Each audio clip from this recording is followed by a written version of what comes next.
membebaskan mereka, bagaimana Tuhan memelihara kehidupan mereka, bagaimana Tuhan memberkati setiap pekerjaan yang mereka lakukan, bagaimana Tuhan melengkapi kebutuhan mereka.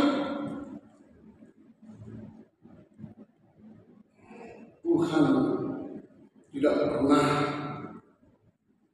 lalai.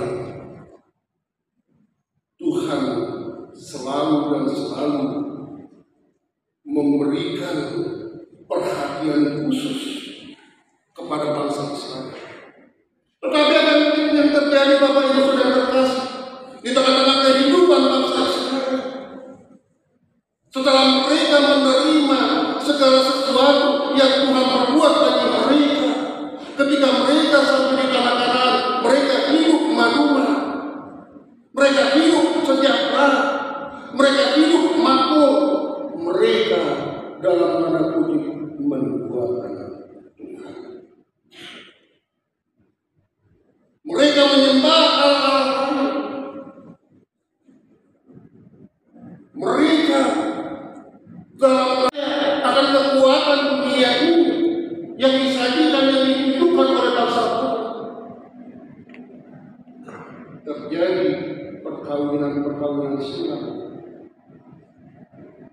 Apa yang dilakukan atau kebiasaan yang dilakukan oleh bangsa-bangsa itu mengkontaminasi kehidupan mereka.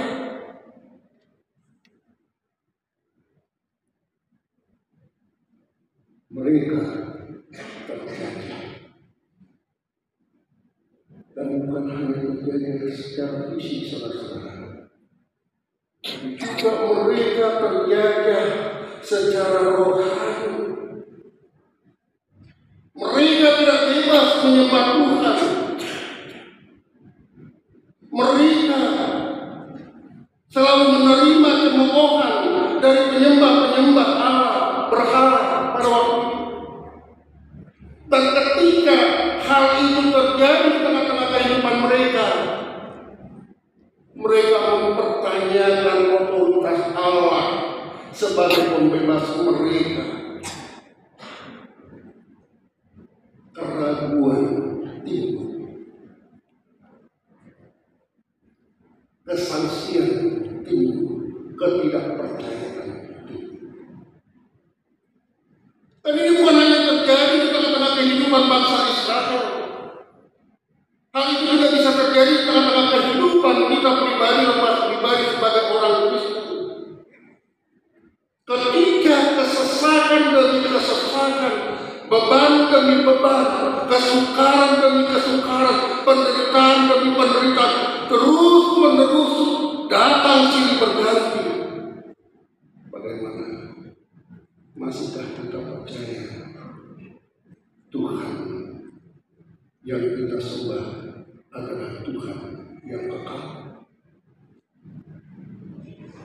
Tuhan yang kita sembah adalah Tuhan yang mampu memberikan kebebasan.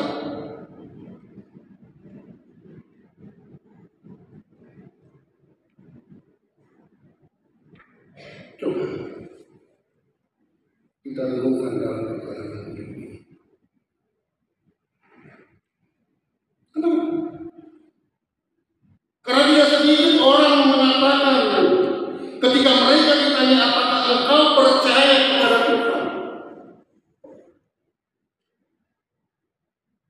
saudara-saudara percaya sama Tuhan? Yakin? Yakin? Yakin. Tapi apakah kita mau mempercayakan hidup kita kepada Tuhan?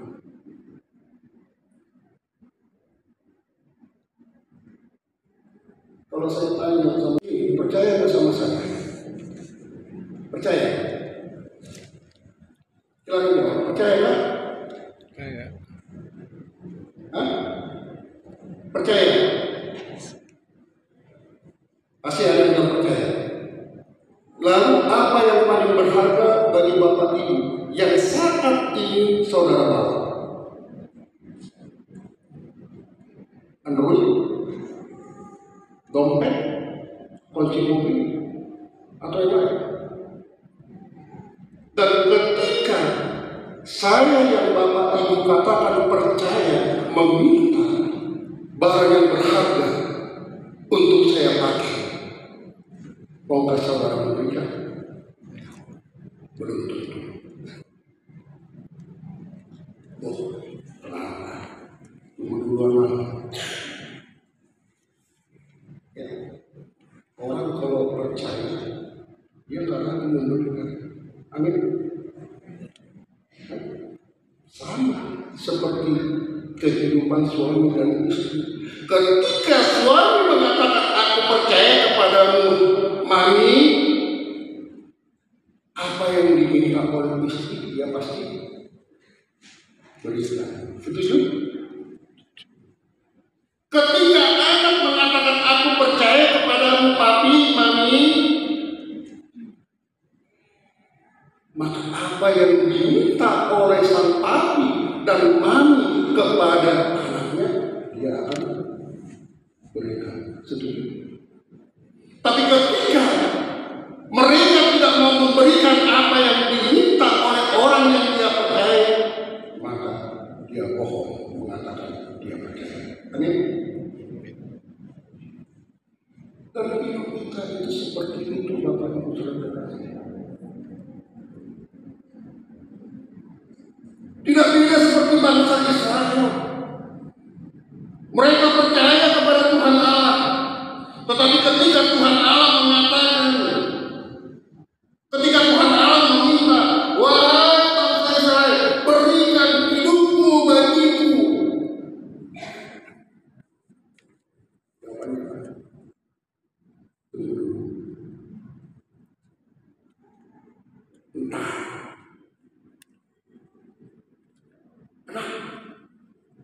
Aku masih enak menikmati hidup.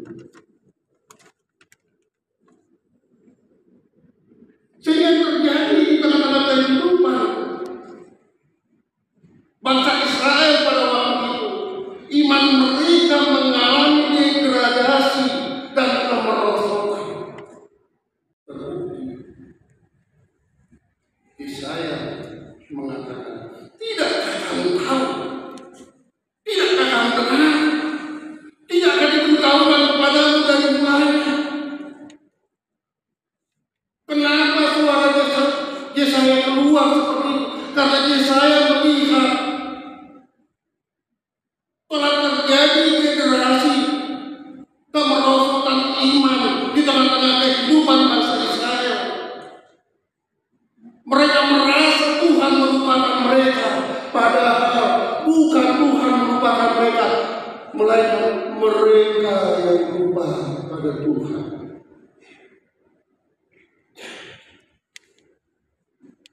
Mereka yang lupa pada Tuhan.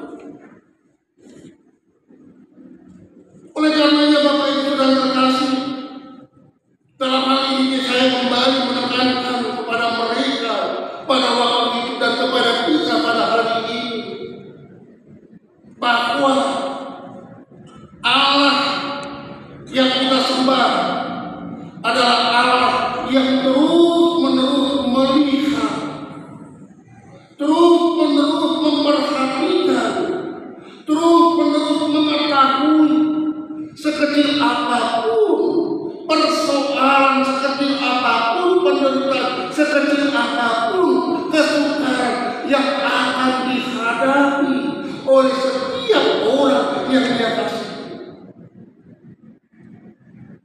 Dan dia berbicara melalui rohnya yang ada di dalam hati kita sebagai orang yang beriman. Dia menunjukkan jalan, dia memberikan solusi melalui firman-Nya yang dia tuliskan melalui para hamba-hambanya di Alkitab. Dia memberikan hikmat kepada kita pribadi lepas pribadi untuk dapat mengerti dan memahami apa sebenarnya yang dia inginkan dan bagaimana dia selalu bekerja di dalam kehidupan. Artinya Bapak Ibu Saudara terkasih, Allah melakukan hal-hal yang luar biasa di dalam kehidupan umat Israel pada waktu itu. Dan bukan hanya kepada bangsa Israel, saat ini juga kepada kita pribadi lepas pribadi. Yang pertama, Allah selalu menghibur. Allah penghiburan itu Tuhan Allah hadirkan melalui ciptaan-ciptaannya yang lain. 8 planet yang ada di alam raya ini, hanya planet bumi yang bisa ditempati oleh manusia. Amin. Jika saudara melihat ke atas sana, siapa yang mengatur langit, yang mengatur bintang-bintang, yang beribu bahkan beratus juta banyak. Siapa yang melindungi kehidupan umat manusia dari panasnya matahari? Siapa yang mengendalikan perputaran dunia ini sehingga dunia bisa berputar di dalam rotasinya? Apakah ada manusia yang mengendalikan itu? Jawabnya tidak. Artinya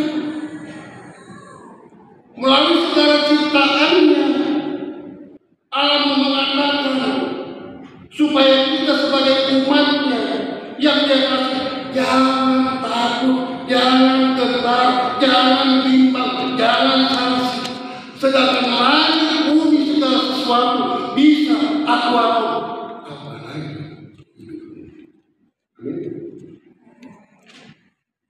Persoalannya hanya satu. Mampukah kita mengenal keagungan Allah itu? Mampukah kita melihat kuasa Allah yang tanpa batas itu? Mampukah kita merasakan nikmat Allah yang tak terduga-duga itu? Atau sebaliknya, kita melihat, kita merasakan cara kerja Allah sesuai dengan pemikiran manusia? Yesaya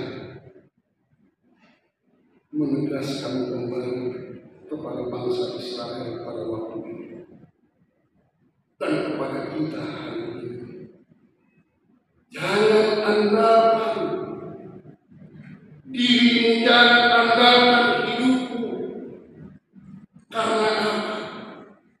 Jangankan dunia ini, jangankan cakrawala, jangankan